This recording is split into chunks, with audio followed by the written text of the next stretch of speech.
kind of afraid to, given our earlier conversation. I'm Sean Copeland, President and CEO of Regent Bank. I'm Bonnie Berry with NAI Commercial Properties. Caitlin Bailey with C.B. Richard Ellis. Mindy Parrish, Retail Specialist, C.B. Richard Ellis. Gary Chrisman, Grubbin Ellis, Levy Beverly.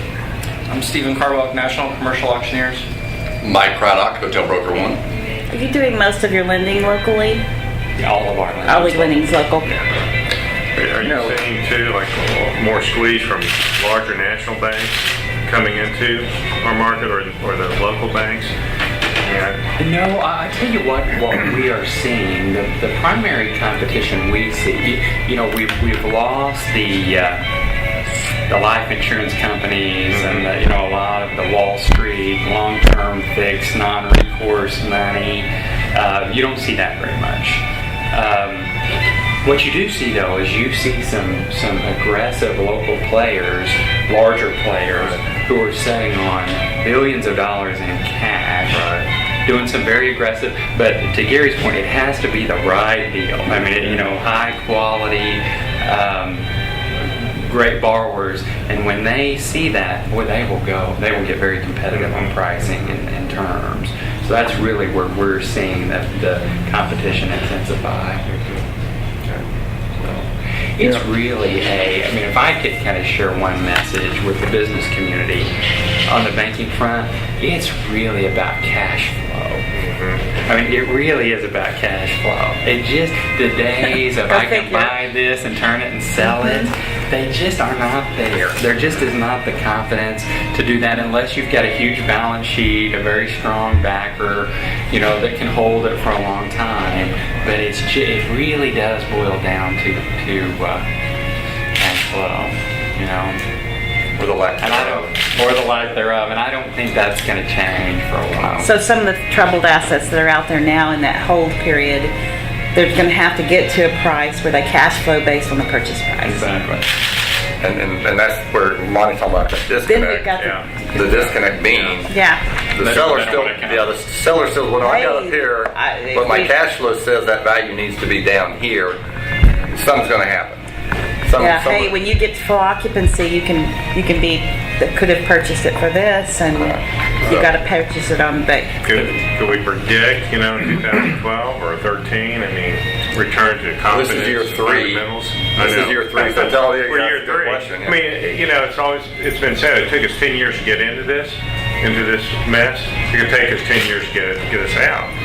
That kind of time period. That we were so high on the bubble, even though there was a short blip in 2001, whatever. That was nothing. But it's now unraveling this period of time. But if you look back to this point in time a year ago or 2 years ago, I think we made great strides No question. in our economy and in attitudes. Absolutely. I think that there's some dark spots, but you can't have this discussion about what's really changed in commercial real estate without talking about something like Tulsa Hills. Yeah. My Lord. Yeah. When they started that thing, I thought, boy, that's awful. They didn't think. That's not me, and I wish it was, But what a success But story. it didn't come out exactly as the original developer had hoped. That's true. Inland bought it based on cash flow. Inland American, one of the largest holders of property in the U.S., bought it based on cash flow. And Current so cash flow, it's a hugely successful project. The tenants do well, but it didn't do what most developers at that time had hoped, which is we're going to, like Smith Farm did, where they sell it to Heitman at a huge number. But that was a different time. So I hear what you're saying. I can see the comparison of the two. I was just going to say, what you all talking about as far as the timing, I think people are getting tired of not doing anything. I agree. Whether it's an investor, buyers, banks, brokers, we all are getting so anxious. And this is year 3 of a downturn in the commercial real estate industry, and that's what I'm feeling. People are, okay, we're done. Let's just kind of get back to work. Let's see what we can do. And so I'm feeling some energy just from there. Well, and I'm seeing too, I can speak a lot for one of the office owners. They're going to sit tight, be patient. You have to stress patience, obviously, but well, let's just let's get it leased. We're not going to sell it. Cash flow. Let's worry about getting rental income in here. That's my cash flow. That's my pocket money right now. Get me through 2 to 3 years from now, and let's see, reevaluate where the market is. So, in many respects, I mean, the sale motivations have declined in a lot of the office sector and probably retail. But as then well. you have interest rates at such a low, so it's an opportunity for people to buy with such low interest rates that can offset some of those gains by holding. And so, are you seeing any discussions of that? Well, I was telling Kirby, driving over here this morning, I got an email on a letter of intent on 2 owner-occupied office building purchases. You know, individuals are buying 2 properties there in our area of Yale, around 71st and Yale. Very positive, in the $1 million range each. You know, those are good signs. These are people that have been leasing and are feeling, you know, and for the very reasons you mentioned, Mindy, it's if you can predict that we've close to bottom, you need to buy, because right now, particularly, Does that make sense for a lot of? I mean, the interest rates are. You will not be able to duplicate that or replicate. I mean, now's the time to buy, no question. It seems like the perfect time to buy. Things could change. I mean, the capital gains deal could change. I mean, you know, the government's looking for money. So we're gonna be impacted, and rates won't stay down here.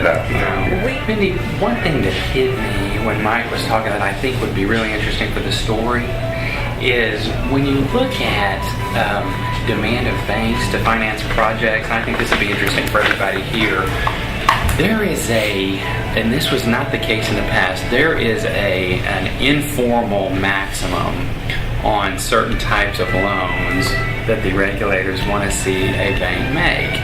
So, for example, construction and development financing, which we're not seeing a lot of. Part of the reason we're not, part of it's the market, part of it is that you're informally capped at one time your capital in that type of financing. And if you go over that, you become criticized. Interesting. In non-owner occupied commercial real estate, you know, hotels, apartments, anything that the business doesn't have half or more of, it's 3 times your capital. In owner-occupied financing or residential, you know, lending, there is no limit. You can make all those you want.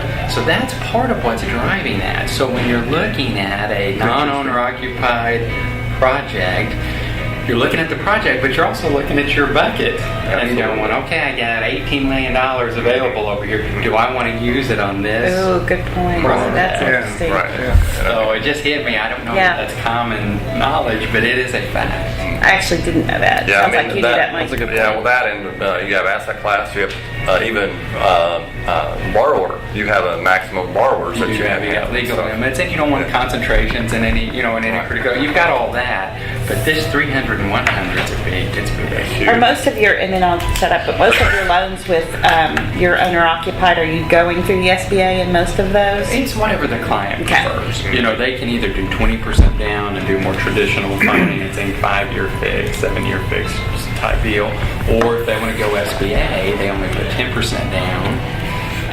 And the SBA portion of it, about 40% of it is fixed for 20 years, around 5%. So that would seem to be a no-brainer, but some people don't like to go through the Red extra tape of it. paperwork. Yeah. The time, Yeah, it's a lot of work. It's not as hard as people perceive it to be, but it's a little extra. We It's enjoy not them bad. right now. It's about the only lender out there. That's right. They're very good projects. They I are. mean, they're very good. Kirby, Maybe thank worse you than 504. very much. Thanks, Kirby. That was a formal maximum, what you call it. Informal.